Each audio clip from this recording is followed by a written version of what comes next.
technological actors, the sort of big question is what can be done to sort of come up with cooperative arrangements to come up and safeguard the human good and sort of keep humans at the center of all this. And so we have a great panel to talk about this.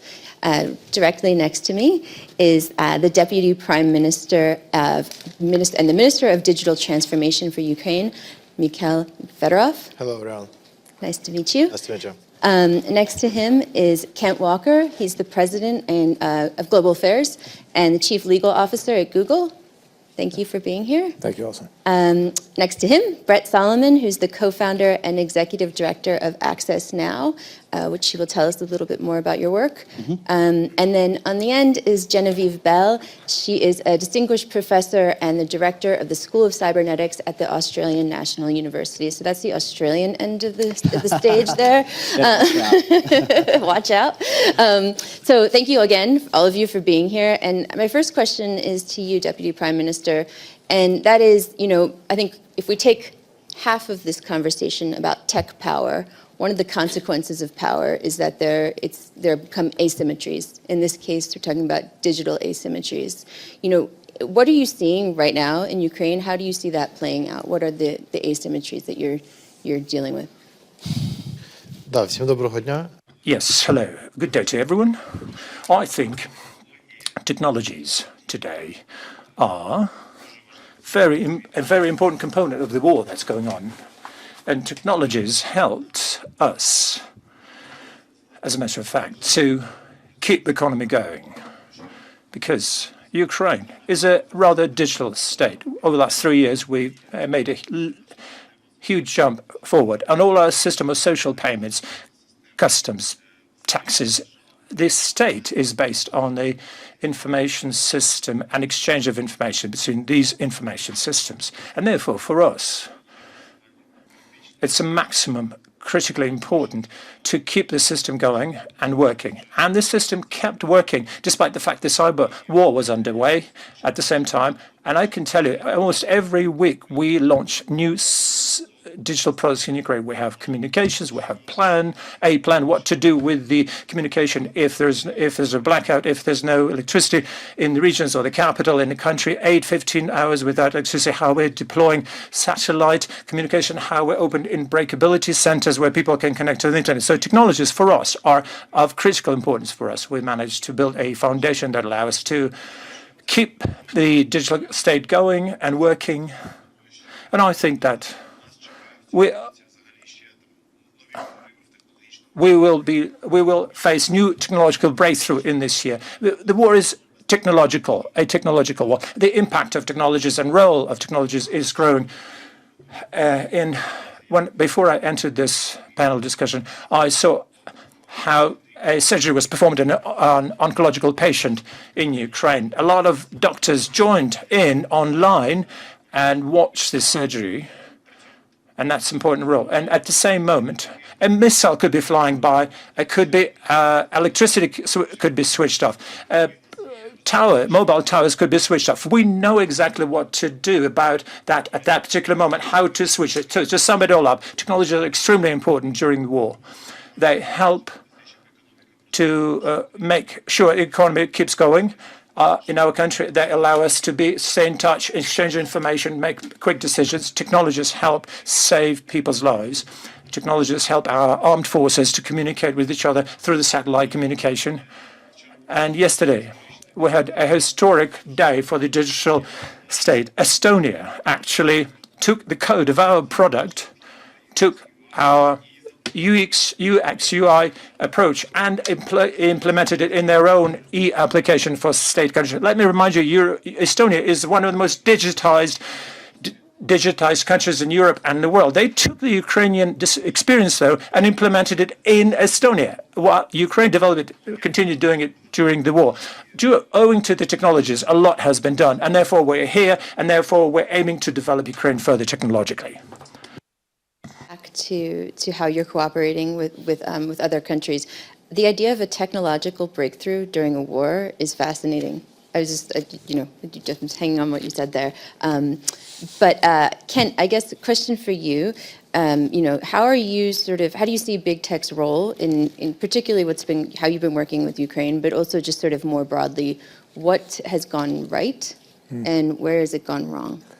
Let me start by complimenting the minister's investment in digital technology, which I agree has been so important to the lives of people in Ukraine now and going forward as we work on the reconstruction. The world, I think, to step back, is at two simultaneous inflection points, one in the world of technology and the other in the world of geopolitics and the fragmentation that the theme of the conference talks about. We are seeing astonishing things in technology. We have moved from being able to have tools that connect people in a dozen different languages to now 1,000 different languages. Some of the AI work you see, if we talk about the AI is just a super chatbot, we are seriously misunderestimating the potential of this technology. Technology is gradually, we think of it as a gradual up and to the right. This is not that. This is a step change. This is the new changes we're seeing in AI are some of the biggest innovations that computer scientists have seen in their entire lives. And this will open up incredible possibilities. And in healthcare, the sorts of examples the minister was giving, but also diagnosis.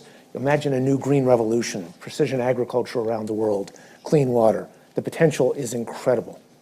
But at the same time, the second inflection point with regard to fragmentation and division in the world creates new challenges for us, because these same tools and their amazing power can be used for bad by nation states, rogue actors, cyber criminals.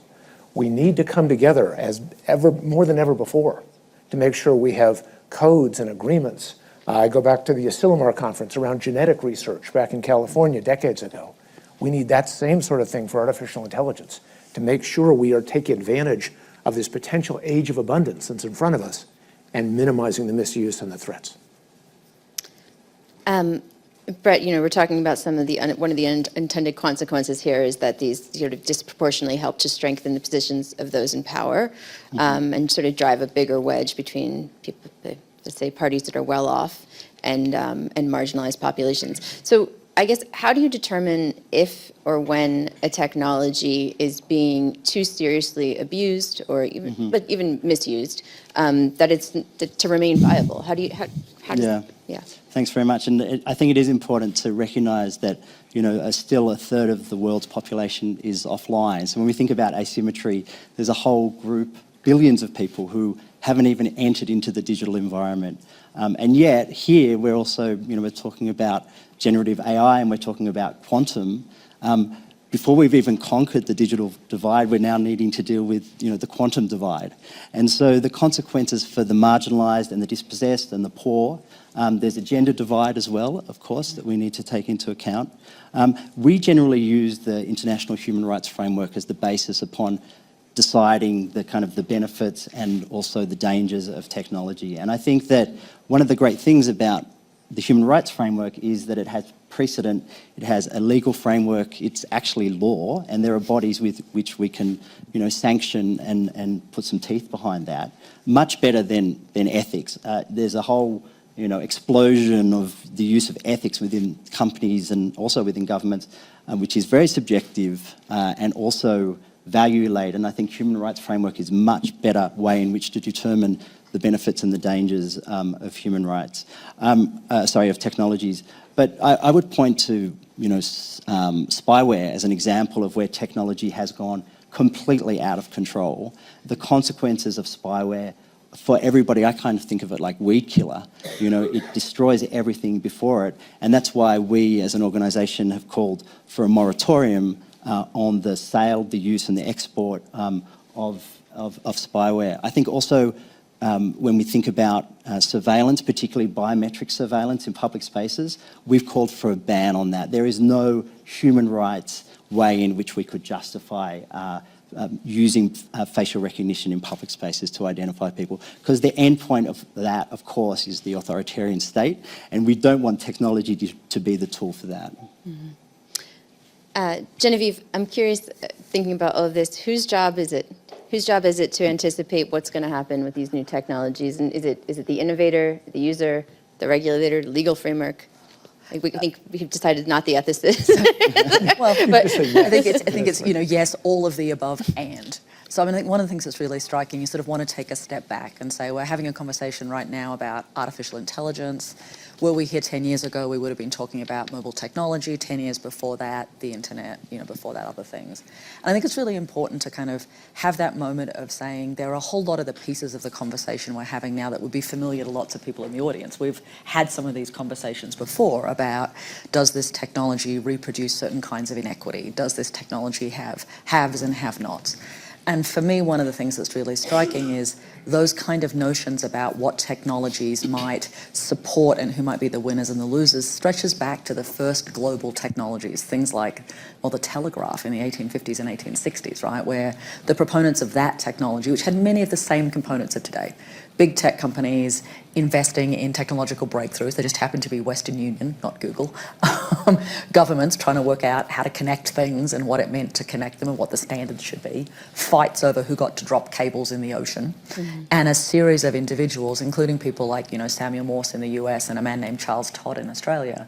And in those days, the 1850s and 60s, I don't think the people that were building global connecting technologies fully understood what the consequences would be. They knew they were part of empire. They understood they were playing out, those kind of power games. But I'm not sure they understood that those technologies were going to create inequities around gender, around race, around ethnicity, class, location, caste. But in 2023, you'd be naive if you didn't already anticipate that might be a consequence. Mm-hmm. And so when we ask who should be anticipating it, for me the answer is everyone. Mm-hmm. So we should be, as citizens, and I want to be really clear here, whilst many companies have consumers, globally we also have citizens, and those aren't quite interchangeable terms. So as citizens, we should be able to say, here's how we want to show up in this new world. And we should have organisations that are willing to fight for us in those positions. So citizens should get to have a point of view about this. Governments, clearly. Transnational organisations, absolutely. Social institutions beyond transnational organisations, to those two. And then corporations of multiple constituencies. The problem becomes, where on earth is that conversation or set of conversations going to happen? Mm. And how do you do it when, in fact, you can say artificial intelligence, and gosh, that sounds so neat and tidy. But lurking underneath artificial intelligence is not actually a technology. Artificial intelligence is everything from a data set to an algorithm to possibly a statistical model to a server farm, a network, a connectivity grid. If we want to regulate AI, we're actually going to have to think about what the regulatory framework might look like for every one of those pieces. And every one of those pieces will have a different point to it. And then I guess last but by no means least, because I'm fairly certain my job here is to make things more complicated, not less complicated. So once you've lined up all those people, citizens, consumers, governments, transnational organisations, social and civic institutions, and others, I think there are the pieces that don't yet have a voice in that conversation. So how is it when we talk about the future of technology that we want to account for the environment and sustainability? We know that it's one thing to talk about data, but all that data lives somewhere, and that somewhere has to be powered and cooled, and all of that comes from somewhere else. So there's a bit about what are the pieces of the puzzle that we know are necessary to the future that don't necessarily have a voice in these conversations, and how would we start to put that there too? Yeah, Kent, do you want to pick up on that? No, very much so. I share this vision. I think it has to be a multi-stakeholder conversation. Our mission statement is to organize the world's information, making it universally accessible and useful. And that calls you to the notion of how do you use tools like AI to do more, to do it better, and to do it for everyone. And it's easy to forget that when you're in an individual lab, but the benefits of science, we're saying, pushing back the frontiers of science, this notion of doing science at digital speed is really profound and we think potentially life-changing for people everywhere. So the question that we pose for ourselves is, can you be bold and responsible? Can you create these new tools, but do it in a way with frameworks and guardrails and thinking through the implications for people around the world? And to make sure we're doing it in partnership with governments, as we work with the government of Ukraine and governments around the world who are starting to figure out how to regulate these new tools and technologies. So I actually wanted to ask you, Deputy Prime Minister, a little bit about generative AI. Is obviously something we're already talking about it. I don't think we get to it this quickly, but we're talking about it. It's something that's, in the U.S., there's a lot of discussion around it, around plagiarism, copywriting, but there's obviously national security implications too in terms of misinformation. And so I'm wondering how concerned you are about deepfakes and artificially generated materials impacting Ukraine's national security when misinformation is such a serious crisis. What are you seeing today? Да, Yes, indeed. We saw a lot of Russian propaganda. We saw a lot of deepfakes. We saw how Russia has been using the instruments of propaganda and how they learned to work with that. Naturally, what helped us was sanctions of tech companies that were imposed on Russia. And of course, what helps is the digital education, because we're teaching Ukrainians of digital literacy so they could differentiate true information from the fake one, so they could analyze the information. And I think that the support of the democratic world, of independent media that spread information, they send a very powerful communication signal to Ukrainian independent media. They form a field of independent information that Ukrainians would not fall for fakes. Naturally, by developing the digital state, an important component of that is a digital signature. And of course, we've been looking for solutions, how to solve this issue. And we started using a neural network that checks your face with biometrics of your photograph in the demographic register. And then we saw, when we started it, and we gave it an opportunity to generate a signature, we realized there would be a certain risk of deepfakes. Therefore, we started to introduce new additional instruments to combat that. As it stands today, the fraud or mistakes that may be, they're 0%. We don't have any abuse of electronic signature. What I'm trying to say here is now it's a war of technologies. When a revolutionary technology is launched, a new technology also appears that wants to harm this new technology. And when we talk about the states, it's always been the case. Then we think about it and bring together world companies thinking and finding a solution, trying to find a solution how to improve from the security point of view. So the approach, security by design, is a very important one for us because there is an opportunity to create an architecture of all products from the get-go, taking into account all risks and opportunities and possibilities that exist in the world. So there is a certain methodology and technique how to work with a field full of fakes, and there are certain approaches in technological wars, what one should do with when there's a counteraction to the technologies that you launch. And that's normal for all of us today. It's a reality of ours today. In democratic societies, when they generate products and services that compete among themselves. And there's always a set of people who want to use these technologies somehow to harm negatively. I was actually agreeing and thinking to myself, and as a result of that, it's always really interesting where the legal controls come from. So, we know that even as we're having conversations about deepfakes and their consequences for national security, we're also having them in terms of copyright. And how is it that we start to say and protect certain kinds of data sets? So, in the last 2 weeks in the United States, multiple lawsuits emergent about who gets to control certain kinds of images, what it means to think about, I was the creator of this, but now it is priming a data set. And it's always sort of ironic and interesting for me, Deputy Prime Minister, that occasionally what we end up having is the laws that manage new technologies are sometimes ones that developed for much older technologies, so that, it becomes places where we say, well, here's a legal framework that's actually unexpectedly extensible here. Yeah, or not. Indeed. Well, that's also the case. And I think one of the things that we're facing now is this idea that tech policy, tech governance, tech regulation is woefully inadequate in dealing with the new technologies that are emerging at such a pace. I was really interested when you talk about tech war as well, because it is a tech war and we're seeing it play out in Ukraine right now. I think for us as civil society, we see the fallout of technology on the front lines all the time. It's a new evolution, I think, for the world now to be able to see that this is a battle of technologies, and it's not just about product or about market share. It's actually about the existential the existence or not of a state, and it forms the basis of not just societal engagement, but actually geopolitics in a way that's, at this point ungovernable. I think our international institutions and our regulatory bodies are really freaking out, and to use a technical term. It's a freak out, and you can see it here. You've mentioned generative AI, and the sort of the consequences of that. There is going to be a lot of work for the lawyers, but I think a lot of work for us in civil society as well to grapple with this. And I think it's important not to give up hope, if I can jump in. There are efforts to try and have multilateral, bilateral frameworks, the EU-US data security framework that's moving forward, the cross-border privacy rules, civil society, the Global Internet Forum to counter terrorism. So you see efforts to try and create a more interoperable global regulatory approach, which I think is it's good. I think it's definitely some good intent. But often as civil society, to be frank, we don't find ourselves with a seat at the table. The impact is upon the users.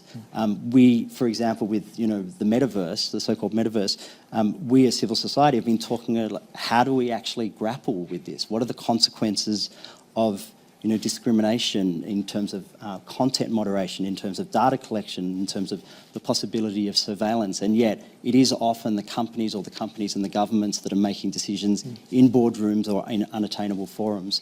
I think it's absolutely essential for us to be at the table, to be able to not just be there for window dressing, but I think we just get better policy and better practice with us at the table.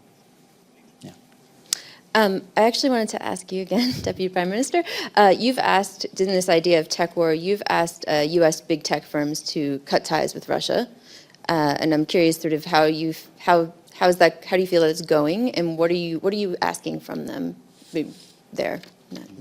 Yes, we ask all tech companies to stop working with Russia because today, as a matter of fact, the tech companies create the biggest added value, and they capitalize very quickly. If we look at how much Tesla costs and the biggest industrial company of Gazprom of Russian Federation, there will be 8 times difference of Tesla values. And Tesla is one of the US companies. There are numerous companies in the US who are valued at hundreds of billions or tens of billions of dollars. Our first task was to throw Russia back to many years ago so they wouldn't be using technologies now during the war.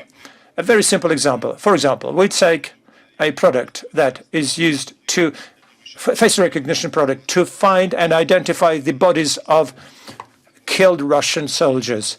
And we would find then their relatives and inform their families. Or we use AI of some companies to target the drones in a more precise manner to hit the tanks. Or we use solutions of cloud companies to move all our data to the cloud and to protect them from the missiles. And that actually protects our digital state, helps us on the front line, on the battlefield. That helps us to defeat the Russian tanks. It helps us to launch services for the citizens. Technologies help us to survive and fight.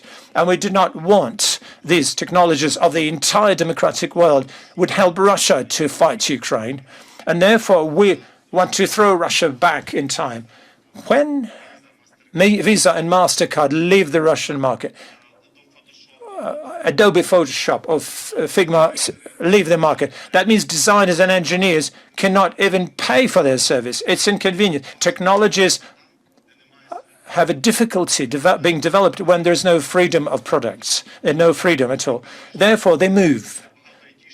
A lot of IT experts in creative industry creators left Russia. When they left Russia, they can't develop caliber missiles that fly into Ukraine and kill our people. It's important that digital blockade should happen, that tech companies leave Russia.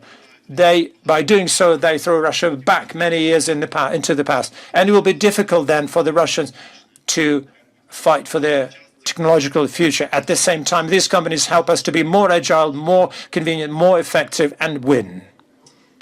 Kent, this is your territory. How I guess broadly speaking, sort of how does your business evolve to sort of in different regions in order to ensure you're living up to the promises of not doing evil and big tech more generally? As the Deputy Prime Minister knows, we were one of the earliest companies to stop doing business in Russia. We were honored to actually receive one of the peace prizes that the government awarded from the minister. We do virtually no business in Russia, except I think it's important to say, we still have YouTube that is available going into Russia, and has become a channel for a number of positive ways of telling the story of what's really happening, the human rights abuses in Bucha, and other kinds of stories of what's really happening on the front line.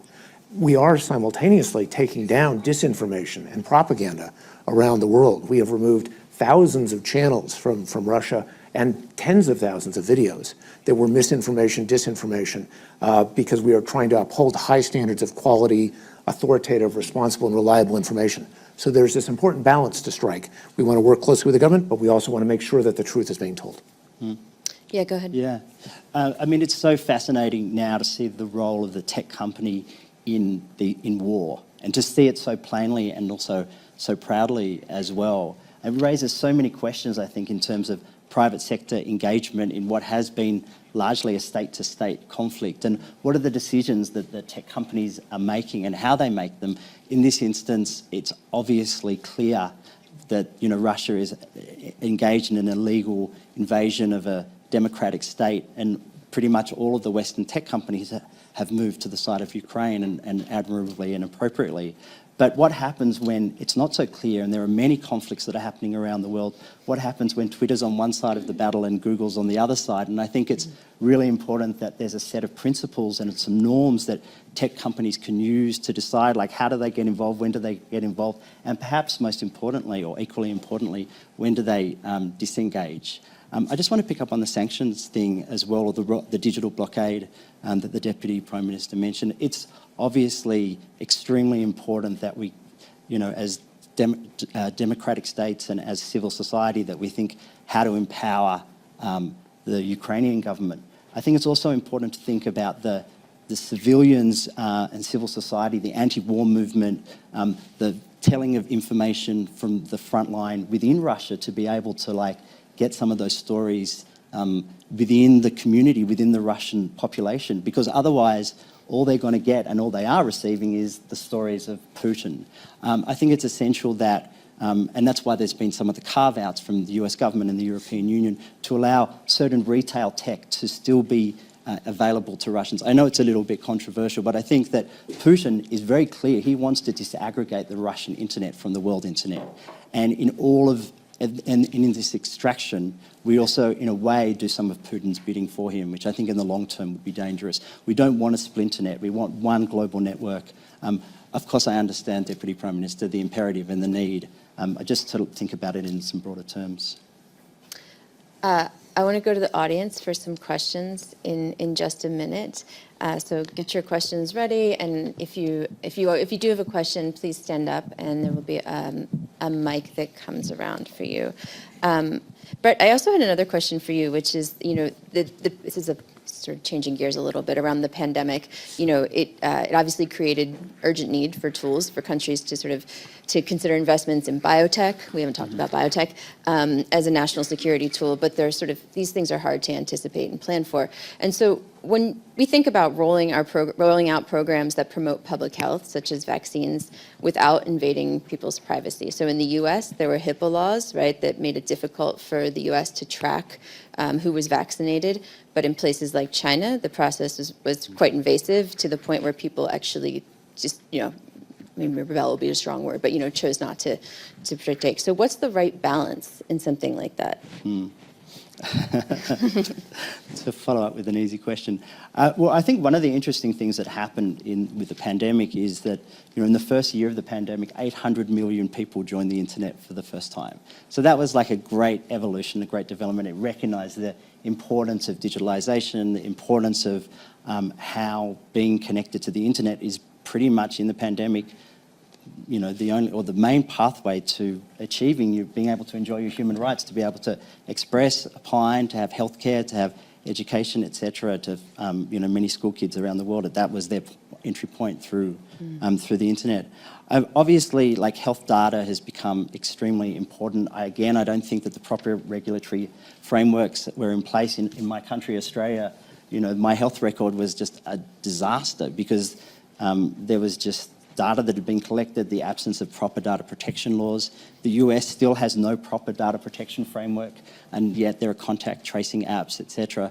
So, it's been very, very challenging. Obviously, the right to health is a human right, and so we do need to balance that with the right to privacy and the right to freedom of movement and association, etc. It's definitely very challenging. I think that they shouldn't be those rights should not be pitted against each other, and there are some regulatory and explanatory frameworks to help that happen. What do you think about that? You see, I have a great line to you. You can see when your brain's going. Oh, look, I think one of the places we find ourselves really challenged when we start to talk about personal data and data about our person is it is a place where Brett's absolutely right. The regulatory frameworks are stuck not even 10 years ago, but with a very different notion about privacy, right? Where it was about individual data attributes. So my gender, my age, my healthcare, my religion were things that were individually protected in multiple states, in multiple countries.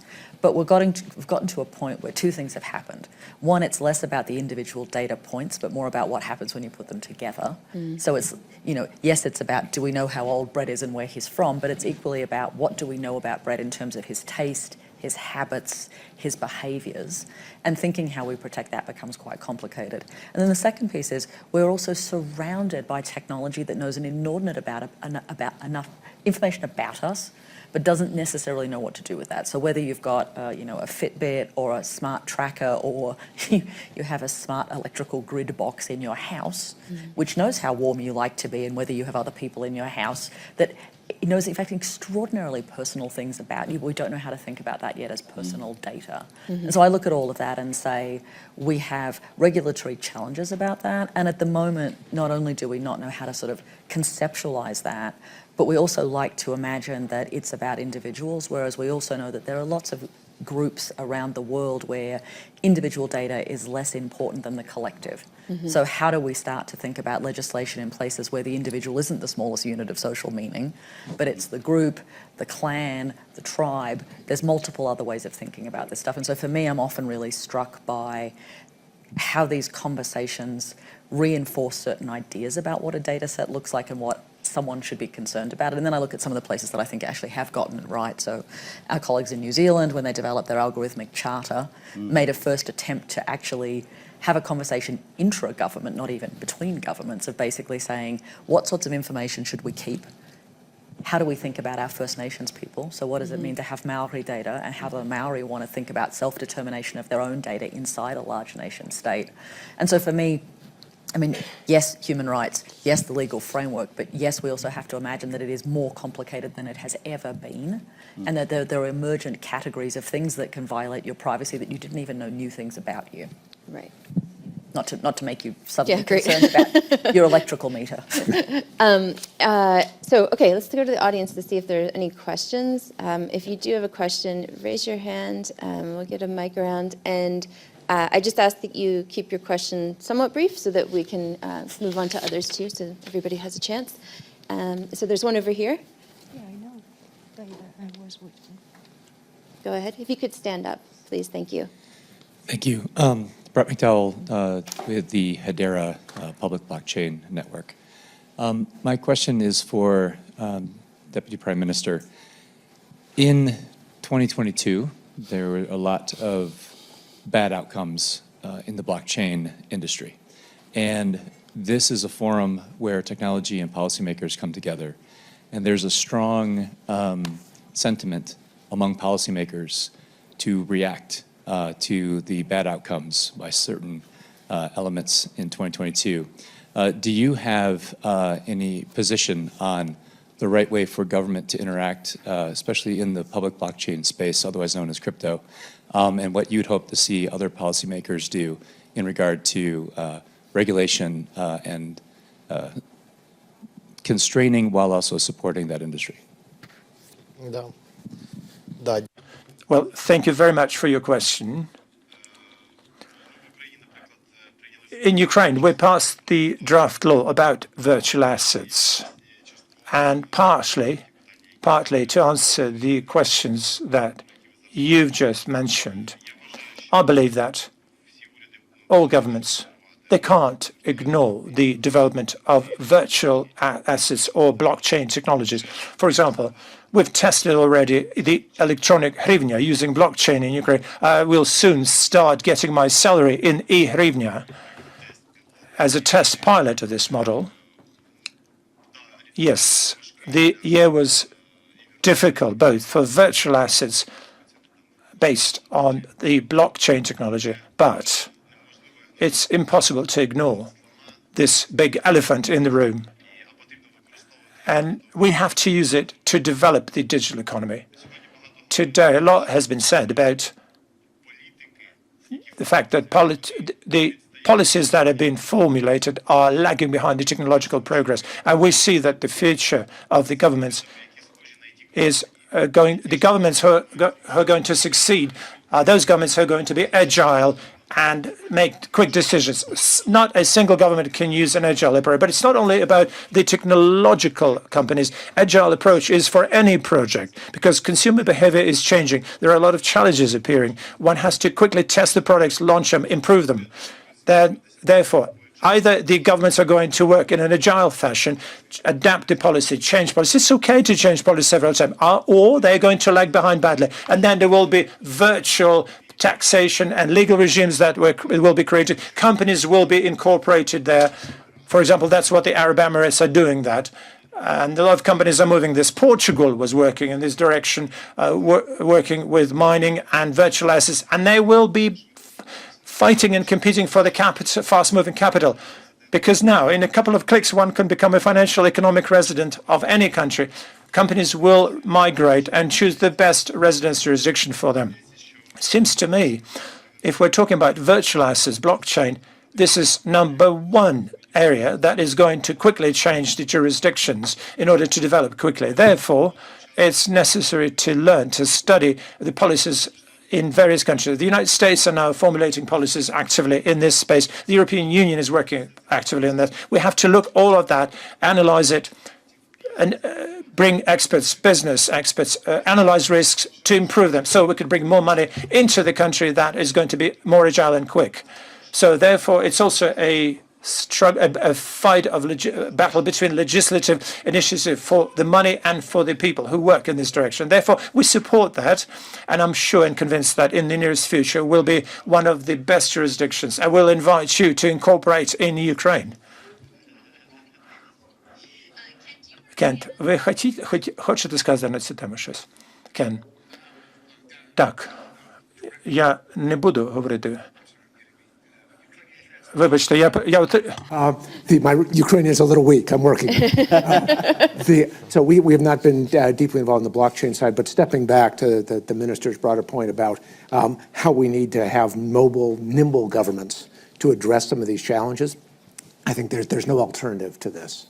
Many of the frameworks we have, as we were saying earlier, evolved in the 1800s and have been evolved, and that's a natural and appropriate thing. You build and you learn. But when you have step change innovations, I think you need to have step changes in governance as well. New kinds of frameworks that address these new challenges. We had our protein folding exercise where AlphaGo folded 200 million proteins around the world. Your body is made up of proteins. It used to be that it would take a PhD student, their entire PhD, to fold a single protein. We folded 200 million of them in a year. That's 1 billion hours of PhD effort that can now be used in other areas. How do governments think about those new opportunities? Those are new tools that they've never had before. But again, how do we make sure we have governance to make sure they're not being abused? Any other questions from the audience? Going once, going twice? Okay, I have a final question then for everyone on stage. We were talking about this backstage a little bit. I'm hoping each of you could give us something that you're optimistic about. I want to end on something positive. Well, let's keep it to the realm of technology, something that you're optimistic about. And I guess also a big question that you would ask everyone in this audience and everyone watching online to keep in mind. It's something for them to think about in this context. So maybe I will start on the end with Genevieve. Excellent. A thing I'm optimistic about. So Brett and I both come from Australia, which is, not a thing to be optimistic about right now, because going back there is going to take me all the hours that I have left in my life. But I'm lucky enough to work on Ngunnawal and Ngambri country, where I do in Canberra, Australia. And I'm lucky enough to have colleagues who have been creating this project, which is the most extraordinary art thing I've ever seen. And it took the data of a football player by the name of Adam Goodes, so an Aboriginal football player. It took the data of his body on the playing field and married it with a volumetric capture of the tree under which his family has lived for 500 years, put them together as a digital display, as a visualization, and animated it using a neural network trained on the song lines of his people in 2 different languages to make it move. And you can find it on the web, trackerdataproject.com.au.